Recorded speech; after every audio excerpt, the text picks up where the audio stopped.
оқушылар. Жақсы отыра қойыңыздар. Сабағымызды бастамас бұрын психологиялық ахуал орнатайық. Яғни психологиялық ахуал бүгінгі бізде бақпақ әдісі арқылы жүзеге асырады. Яғни олар қыздар бір-бірімізге жағымды тілектер айтамыз. Бірлігімізді және ынтымағымызды жарастырайық. Жақсы, бірінші ұлдар қыздарға бақпақ атты үрлейміз. Не дейміз? Жарайсыз, қыздар ұлдарға жақсы, ұлдар шашақтық, қыздар бақыт, ұлдар қыздар ендір әдісі арқылы сұрақтарға жауап береміз. Тапсырманы орындау барысында жауапкершілік және еңбекқорлық танытайық.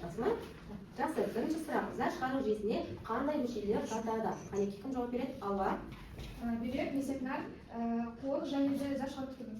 Жақсы, жауапты көрейік. Жауап дұрыс екен? Және бүйрек, несеп-аға, қуық және несеп жолы екен. Жақсы, олай болса екінші сұрақ. Бүйректің негізгі қызметтері қандай? Қанеки кім айтады? Аяжан. Қанды түзу, зарды, артық суды шығару. Жақсы, отыра қойыңыз, жауапты көрейік. Қанды түзу, зарды түзу, артық суларды шығару екен. Жауап дұрыс па? Жақсы. Келесі сұрақ, несеп-ағаның қызметі қандай? Аңлат. Бүйректегі заты қуыққа жеткізеді. Жақсы, жауапты көрейік. Яғни бүйректе түзілген заты қуыққа не істейді екен? Жеткізеді. Жақсы. Уақытты бастамас бұрын мына суреттерге қарайық. Яғни терморет келу, қорғану, қор жинау, бір шығару, сезімталдық дейді. Бұл суретке қарап, бүгінгі сабағымыздың тақырыбы қандай екенін анықтай аламыз ба? Иә. Қандай тақырып деп ойлайсыздар? Тері. Және оның нелері? Құрылысы және қызметтері. Жарайсыз, яғни бүгінгі сабағымыздың тақырыбы терінің құрылысы, құрылысы мен қызметі. Оқу мақсатымыз терінің құрылысы мен оны бөліп шығарудағы маңызын сипаттау. Енді сабағымызды бастамас бұрын сіздерге қазір осы оқу мақсатына қарай отырып, әр топ өзіне, әр оқушы өзіне мақсат қойсын. Жақсы ма? Енді бағалау оқушылар күнделік кезек әдісі арқылы жүзеге асады, яғни әр оқушы өзін өзі бағалап отырады екен. Мынау сіздердің бағалау парақтарыңыз, иә? Енді әр топтан бір-екі оқушылар өзінің мақсатын оқыса. Самғар. Алла. Бүгінгі мақсатым терінің құрылысы мен оның қызметін білу және оны түсіну. Жақсы, жарайсыз. Сіздерден? Сабақтарға бүгінгі мақсатым жақсы бағалау. Жақсы бағалау, тамаша. Жақсы, олай болатын болса, бүгінгі сабақтың мақсаты терінің құрылысы мен оны бөліп шығарудағы маңызын сипаттау, тері қабаттары мен қызметтерін анықтау болады екен. Жақсы, енді сіздерге қысқаша видеоролик арқылы сабақты толық түсінуге мүмкіндік берейік. Барлығымыз назарымыз экранға. Сәлем достар, бүгін біз денеміздегі ең үлкен мүше терімен танысамыз. Тері таңғажайып жаратылыс. Тері жай ғана сыртқы қаптама емес. Ол бізді қорғайтын қорған, әлемді сездіретін сезімтал жүйе, әрі ағзаға көмектесетін ақылды шағын зауыт. Қызықты факт, бір адамның терісінде шамамен 2-4 миллионға дейін тер безі болады. Егер ауа ыстық болса немесе спортпен айналысса, ағза бір күннің өзінде 1-2 литрге дейін, ал өте ыстықта тіпті 10 литрге дейін тер бөле алады.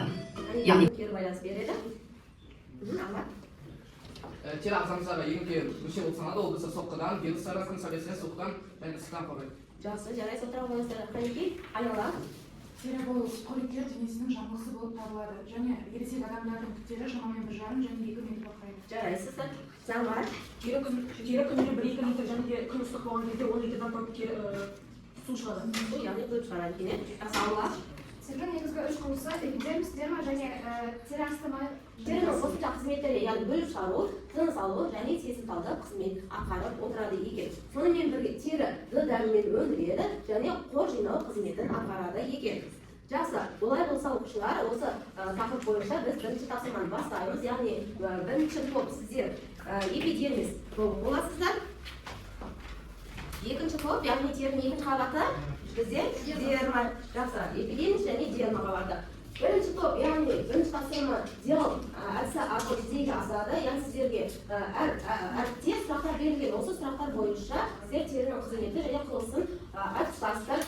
Енді дискретті терінің құрылысы мен оның бөліп шығару маңызын сипаттайсыздар 2 балл, және тері қабатының құрылысы мен қызметін сәйкестендіріп жазады екенсіздер 2 балл. Құндылық, яғни сіздер тапсырманы орындау барысында әділдік, жауапкершілік, бір-бірімізбен бірлік, ынтымақтастық, еңбекқорлықты сақтаймыз. Жақсы. жауаптаулар болатын болса, мінекей бірінші тапсырма. Яғни осы сұрақтарға жауап береміз. Топтық жұмыс балалар, иә? Бұға сіздерге беріледі 5 минут уақыт. Бастаймыз. Уақыттарымыз кетті. Дермада қандай құрылымдар бар? Дермада қан тамырлары, жүйке олқалары, түп түбі және тері май бездері. Жақсы. Сіздер бір сұрақ, эпидермис қандай қабат? Қай жерде орналасады?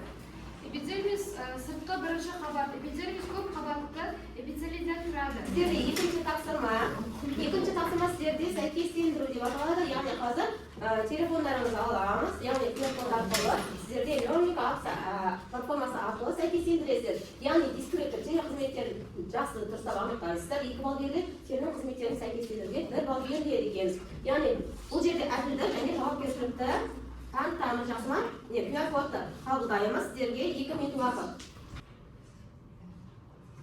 Термометрімізді ол кім айтады? Алмат? Термометрі қызметі ол денені температураны өзгеруге қабылдайды. Жақсы.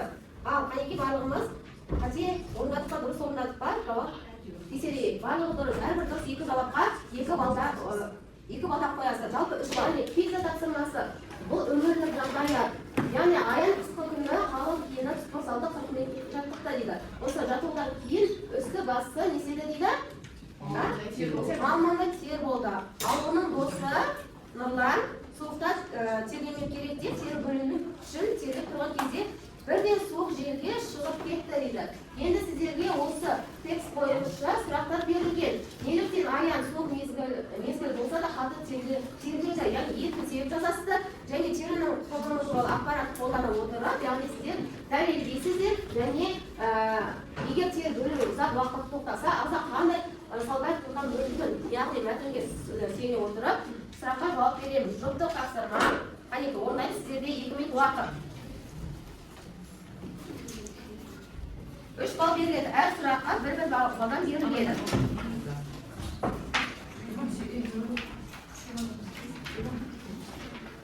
Егер тер бөліну ұзақ уақытта тоқтаса, ағзада қандай салдар болуы мүмкін? Дене қызуының шамадан тыс көтерілуі. Жақсы, жарайсыздар. Әр қайсыларыңыз, яғни сұраққа жауап бергендеріңізге байланысты 1 балдан, әр сұраққа 1 балдан қоямыз. Егер жауаптарыңыз дұрыс болса, 1 балдан қойып шығыңыздар, иә? Жалпы балл бізде 3 балл. Қанеке, енді барлығымыз өзіміздің балымызды санаймыз. Енді сіздерде үйге тапсырма, яғни тері құрылысының қызметін оқисыздар және бағалау тапсырмасы. Бүгінгі тақырып қызықты өтті ме? Тақырыпқа не түсінді? Кім айтады? Қанекеге байланыс берейікші. Айжан? Біз бүгін тақырыпта тері компоненттері білдік. Тері ең үлкен мүшелерін білдік. Және терінің 3 конституциялары. Жақсы, отыра қойыңыздар. Балалар, сабағымыз аяқталды. Рефлексия біз карточкасы арқылы жүзеге асады, яғни жасыл, сары, қызыл. Түсіндім, түсінбедім, сұрағым бар. Яғни әр оқушы әділдік және жауапкершілігі. Жақсы. Келесі. Жақсы. Нақты жауап береді. Екінші топ келе қойыңыздар. Жақсы. Жақсы. Келесі. Жақсы. Жақсы. Жақсы. Яғни бүгін бізде сабақты 100% түсінген екенбіз, иә? Жақсы балалар, Аллаға, Аяжанға, Аружанға жақсы, өте жақсы деген баға қоямын. Қалғандарыңызға жақсы деген баға қоямын. Жақсы сау болыңыздар.